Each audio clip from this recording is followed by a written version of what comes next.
जय हिंद, वंदे मातरम। स्वागत है आप सभी का फ्री एग्जाम जो यूट्यूब चैनल पर। दोस्तों, अगर आप सक्षमता परीक्षा 3.0 का एग्जाम देने वाले हैं तो आज हम ये पहला प्रैक्टिस सेट लेकर के आए हैं जिसमें हमने केवल वही प्रश्न शामिल किया है जिस प्रकार के प्रश्न आपके एग्जाम में पूछे जाएंगे। तो आपको सेशन में अंत तक बने रहना है, सभी प्रश्नों को पूरे ध्यान से देखना है। निश्चित ही यहां से प्रश्न बनेगा आपके एग्जाम में। और अगर आप सक्षमता 1.0 और 2.0 में पूछे गए प्रश्नों का एक साथ रिवीजन करना चाहते हैं तो उस वीडियो का लिंक हमने डिस्क्रिप्शन बॉक्स में दे दिया है। वहां से जाकर के अगर आप उस वीडियो को देख लेते हैं तो निश्चित ही आपका बहुत ही फायदा होगा। तो चलिए सेशन को प्रारंभ करते हैं और पहला शानदार प्रश्न देखते हैं। बिहार युवक संघ की स्थापना किस वर्ष मोतिहारी में की गई थी? तो सही उत्तर अगर आपको पता है तो कमेंट जरूर करते रहें। बिहार युवक संघ की स्थापना किस वर्ष मोतिहारी में की गई थी? 1930 में, 1932 में, 1928 में या फिर 1925 में? तो बताना है कि बिहार युवक संघ की स्थापना किस वर्ष मोतिहारी में की गई थी। तो सही उत्तर हो जाएगा 1928 में। कब? तो बिहार युवक संघ की स्थापना किस वर्ष मोतिहारी में की गई थी? तो 1928 में। ध्यान रखेंगे। दूसरा प्रश्न है और अंत में कमेंट करके आपको अपना स्कोर जरूर बताना है। कितने प्रश्न आप सही कर पाए जरूर कमेंट करके बताएं। 2011 में बिहार के कितने जिलों में 10 लाख से कम जनसंख्या थी? 3, 4, 5 या फिर 6? तो सही उत्तर हो जाएगा 3। कितना? तो 2011 में बिहार के कितने जिलों में 10 लाख से कम जनसंख्या थी? तो 3 इसका राइट आंसर होगा। और जिन प्यारे साथियों ने अब तक वीडियो को लाइक नहीं किया है, आप सभी से विनम्र निवेदन है आप लोग वीडियो को जरूर लाइक कर दीजिए और चैनल को सब्सक्राइब करके हमारे साथ जुड़ जाएं ताकि हमें भी मोटिवेशन मिले, हम आगे आपके लिए जो है काम कर सकें। तो प्लीज आप लोग भी हमारा सपोर्ट जरूर करें। जयप्रकाश नारायण दिवस कब मनाया गया था? पूछा गया है कि जयप्रकाश नारायण दिवस कब मनाया गया था? जनवरी 1945 में, फरवरी 1945, फरवरी 1946 या फिर मार्च 1946? तो राइट आंसर होगा फरवरी 1946 में। कब? तो जयप्रकाश नारायण दिवस कब मनाया गया था? तो फरवरी 1946 में जयप्रकाश नारायण दिवस मनाया गया था। चौथा प्रश्न है, भारतीय संविधान के किस संशोधन अधिनियम के तहत वस्तु एवं सेवा कर जीएसटी लागू किया गया है? बताना है 105वां संविधान संशोधन, 122वां संविधान संशोधन, 101वां संविधान संशोधन या फिर 102वां संविधान संशोधन? तो आसान प्रश्न है, सही उत्तर सभी को पता होगा। भारतीय संविधान के किस संशोधन अधिनियम के तहत वस्तु एवं सेवा कर जीएसटी लागू किया गया था? तो सही उत्तर हो जाएगा 101वां संविधान संशोधन। क्या होगा? तो भारतीय संविधान के किस संशोधन अधिनियम के तहत वस्तु एवं सेवा कर जीएसटी लागू किया गया था? तो 101वां संविधान संशोधन इसका राइट आंसर होगा। अगला है, किस गवर्नर जनरल ने भारत में सती प्रथा का अंत किया था? केनिंग ने, रिफन ने, विलियम बेंटिंक ने या फिर डलहौजी ने? तो किस गवर्नर जनरल ने भारत में सती प्रथा का अंत किया था?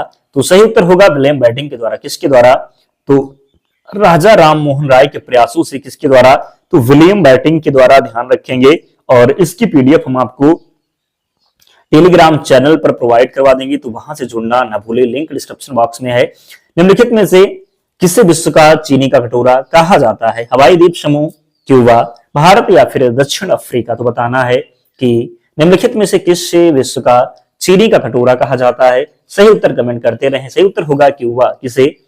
तो क्यूबा राइट आंसर होगा। निम्नलिखित में से किसे विश्व का चीनी का कटोरा कहा जाता है? तो क्यूबा सही उत्तर है। 7वां प्रश्न है, निम्नलिखित समस्याओं में से कौन सी समस्याएं भारतीय अर्थव्यवस्था से निरंतर रूप से जुड़ी हुई हैं? मुद्रास्फीति, राजकोषीय घाटा, चालू खाता घाटा या फिर इनमें से कोई नहीं? तो बताना है कि निम्नलिखित समस्याओं में से कौन सी समस्याएं भारतीय अर्थव्यवस्था से निरंतर रूप से जुड़ी हुई हैं? तो सही उत्तर होगा मुद्रास्फीति। निम्नलिखित समस्याओं में से कौन सी समस्याएं भारतीय अर्थव्यवस्था से निरंतर रूप से जुड़ी हुई हैं? तो राइट आंसर होगा मुद्रास्फीति। 8वां प्रश्न है, किसी निम्न स्तरीय वस्तु की मांग में वृद्धि उपभोक्ता की आय रिक्त स्थान दिया हुआ है के साथ होती है? किसके साथ होती है? किसी निम्न स्तरीय वस्तु की मांग में वृद्धि उपभोक्ता की आय में किसके साथ होती है? वृद्धि के साथ, गिरावट के साथ, स्थिर के साथ या फिर इनमें से कोई नहीं? तो सही उत्तर होगा यहां पर क्या होगा? गिरावट के साथ। क्या? तो किसी निम्न स्तरीय वस्तु की मांग में वृद्धि उपभोक्ता की आय में गिरावट के साथ होती है। 9 नंबर प्रश्न है, चंडीगढ़ जो है चंडीगढ़ के रॉक गार्डन का विकास किसने किया था? ताराचंद, नेकचंद, हिमांशु पारेख या फिर इनमें से कोई नहीं। तो सही उत्तर होगा नेकचंद के द्वारा। चंडीगढ़ के रॉक गार्डन का विकास किसने किया था? नेकचंद इसका राइट आंसर होगा। 10वां प्रश्न है, 2011 की जनगणना में बिहार की अनुमानित आबादी कितनी थी? 10 करोड़, 11 करोड़, 12.41 करोड़ या फिर 10.42 करोड़। तो 2011 की जनगणना में बिहार की अनुमानित आबादी कितनी थी? तो सही उत्तर होगा 10.42 करोड़। सही उत्तर होगा क्या? तो 10.42 करोड़ इसका राइट आंसर होगा, ध्यान रखेंगे। 11 नंबर प्रश्न है, सारण सिंचाई नहर कहां से निकलती है? कोसी, गंडक, यमुना या फिर गंगा से। तो सही उत्तर होगा सारण सिंचाई नहर कहां से निकलती है? तो बात जब करेंगे सारण सिंचाई नहर की तो सही उत्तर होगा गंडक से। कहां से? तो राइट आंसर होगा गंडक से, ध्यान रखेंगे। अगला है, त्रिवेणी नहर में किस नदी से पानी आता है? कोसी नदी, गंगा नदी, गंडक नदी या फिर भागीरथी नदी। तो त्रिवेणी नहर में किस नदी से पानी आता है? तो सही उत्तर होगा गंडक नदी। किससे? तो गंडक नदी राइट आंसर होगा। त्रिवेणी नहर में किस नदी से पानी आता है? तो सही उत्तर होगा गंडक नदी से। किस नदी को बिहार का सूप कहते हैं? गंगा, गंडक, कोसी नदी या फिर यमुना नदी। तो सही उत्तर होगा किस नदी को बिहार का सूप कहते हैं? तो 13 नंबर जो प्रश्न है राइट आंसर होगा कोसी नदी को। किस नदी को बिहार का सूप कहते हैं? तो कोसी नदी को बिहार का सूप कहते हैं। अगला है, निम्नलिखित में से कौन सा समुद्री बंदरगाह और तेल परिष्करण केंद्र दोनों है? विशाखापट्टनम, चेन्नई और मुंबई, कोलकाता, कोलून और कांडला, मंगलूर, हल्दिया और विशाखापट्टनम उपयुक्त में से कोई नहीं। तो निम्नलिखित में से कौन सा समुद्री बंदरगाह और तेल परिष्करण केंद्र दोनों है? तो राइट आंसर इसका होगा मंगलोर, हल्दिया और विशाखापट्टनम। निम्नलिखित में से कौन सा समुद्री बंदरगाह और तेल परिष्करण केंद्र दोनों है? तो सही उत्तर होगा मंगलोर, हल्दिया और विशाखापट्टनम, ध्यान रखेंगे। 100% हर घर नल का जल पहुंचने वाला बिहार का पहला जिला कौन घोषित हुआ है? जहानाबाद, पटना, अरवल या फिर दरभंगा। तो राइट आंसर होगा अरवल। क्या हो जाएगा? तो 100% हर घर नल का जल पहुंचने वाला बिहार का पहला जिला कौन घोषित हुआ है? तो अरवल इसका राइट आंसर होगा। अगला प्रश्न है, 2020 में बिहार के प्रथम प्रवासी पक्षी महोत्सव किस जिला में आयोजित हुआ था? भागलपुर, नालंदा, गया या फिर पटना। तो 2020 में बिहार के प्रथम प्रवासी पक्षी महोत्सव किस जिला में आयोजित हुआ था? तो सही उत्तर हो जाएगा भागलपुर में। कहां पर? तो 2020 में बिहार के प्रथम प्रवासी पक्षी महोत्सव किस जिला में आयोजित हुआ था? तो भागलपुर में आयोजित हुआ था। 17 नंबर प्रश्न है, बिहार का पहला तैरता हुआ सौर पावर प्लांट कहां बनकर तैयार हुआ? दरभंगा, भागलपुर, मुजफ्फरपुर या फिर मधुबनी। तो राइट आंसर यहां पर होगा दरभंगा में। कहां पर? तो बिहार का पहला तैरता हुआ सौर पावर प्लांट कहां बनकर तैयार हुआ? तो दरभंगा में। 18 नंबर प्रश्न है, निम्न में से कौन सा असम का पारंपरिक शास्त्रीय नृत्य है? कथक, सत्रिया, दोनों या फिर इनमें से कोई नहीं। तो कथक की जब बात करेंगे तो ये जो है कथक जो है ये उत्तर प्रदेश का है। कहाँ का है? तो कथक जो है ये उत्तर प्रदेश का है। और सत्रिया की बात करेंगे तो ये असम का हो जाएगा। कहाँ का? तो सत्रिया जो है ये असम का होगा। अगला है, भारत के किस राज्य को लुढ़कती पहाड़ियों की भूमि के नाम से जाना जाता है? अरुणाचल प्रदेश, मिजोरम, हिमाचल प्रदेश या फिर आंध्र प्रदेश। तो बताना है कि भारत के किस राज्य को लुढ़कती पहाड़ियों की भूमि के नाम से जाना जाता है? अरुणाचल प्रदेश, मिजोरम, हिमाचल प्रदेश या फिर आंध्र प्रदेश। तो सही उत्तर यहाँ पर होगा मिजोरम। क्या हो जाएगा? तो राइट आंसर होगा मिजोरम। ध्यान रखेंगे, भारत के किस राज्य को लुढ़कती पहाड़ियों की भूमि के नाम से जाना जाता है? तो मिजोरम को लुढ़कती पहाड़ियों की भूमि के नाम से जाना जाता है। अगला प्रश्न है, कौन विकासवादी सिद्ध संबंधों का प्रमाण प्रदान करता है? जीवाश्म, नदी तल, समुद्री तल या फिर इनमें से कोई नहीं।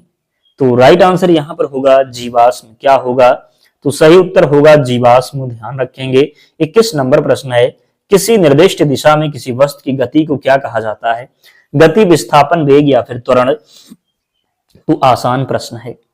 जब किसी निर्दिष्ट दिशा में किसी वस्तु की गति को क्या कहा जाता है? तो गति को क्या कहा जाएगा? वेग कहा जाएगा। क्या कहा जाएगा?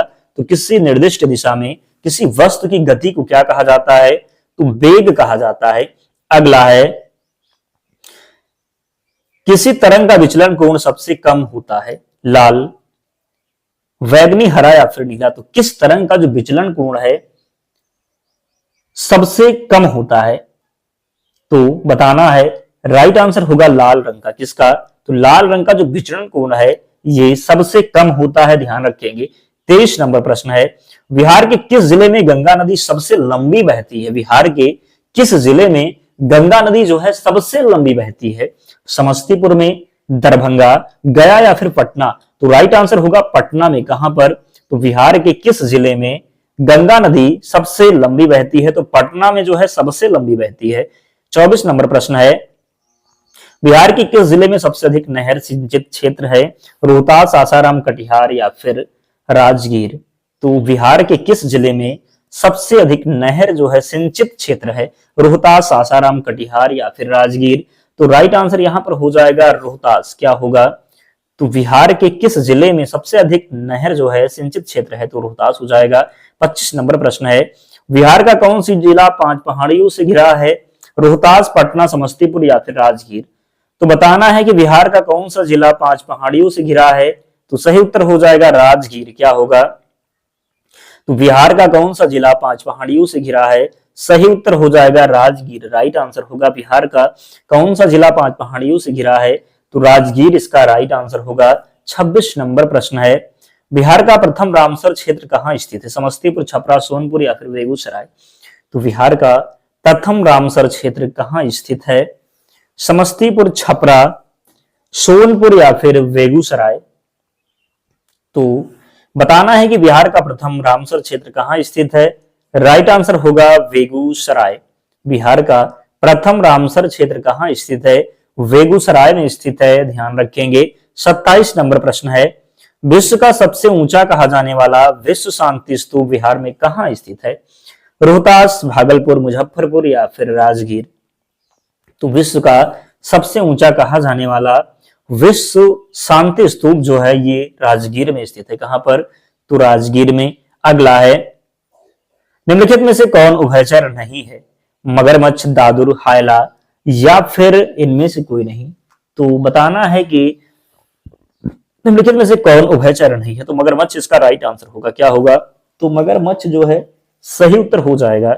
और 29 नंबर प्रश्न है, सेकंड लास्ट प्रश्न है। तो जिसने भी अब तक वीडियो को लाइक नहीं किया है, निवेदन है आप सभी से लाइक जरूर कर दें, क्योंकि काफी मेहनत लगती है और जब आप लोग सपोर्ट नहीं करेंगे तो हमारा मोटिवेशन डाउन होगा और फिर मन नहीं करेगा आपके लिए काम करने के लिए। तो निवेदन है कि जब आप लोग वीडियो को लाइक करेंगे, चैनल को सब्सक्राइब करेंगे और एक प्यारा सा कमेंट करके बताएंगे कि सेशन कैसा लगा, तो हमारा भी जो है मोटिवेशन बढ़ेगा और हम डेली आपके लिए काम कर सकेंगे।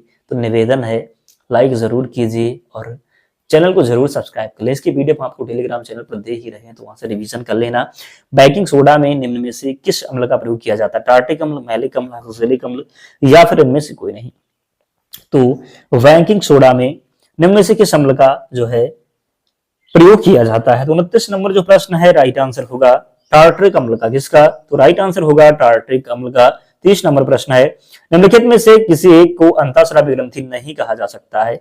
एडिनल, अग्न्याशय, तिल्ली या फिर इनमें से कोई नहीं। तो निम्न में से किसी एक को अंतःस्रावी ग्रंथि नहीं कहा जा सकता है। किसे?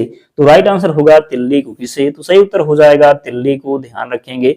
दोस्तों 30 प्रश्न थे, आप लोग कमेंट करके बताइए क्या रहा आपका स्कोर, कितने प्रश्न आप सही कर पाए, जरूर कमेंट करके बताएं। और इसकी पीडीएफ के लिए टेलीग्राम चैनल से जुड़ जाना, लिंक डिस्क्रिप्शन बॉक्स में है, या फिर आप टेलीग्राम पर जाएंगे और सर्च करेंगे फ्री एग्जाम जोन, आपको चैनल मिल जाएगा, ज्वाइन हो जाना, वहां पर आपको सारी पीडीएफ मिल जाएगी। तो मिलते हैं नेक्स्ट वीडियो में, तब तक पढ़ते रहिए, ध्यान रखिए अपना, स्वस्थ और सुरक्षित रहिए। जय हिंद।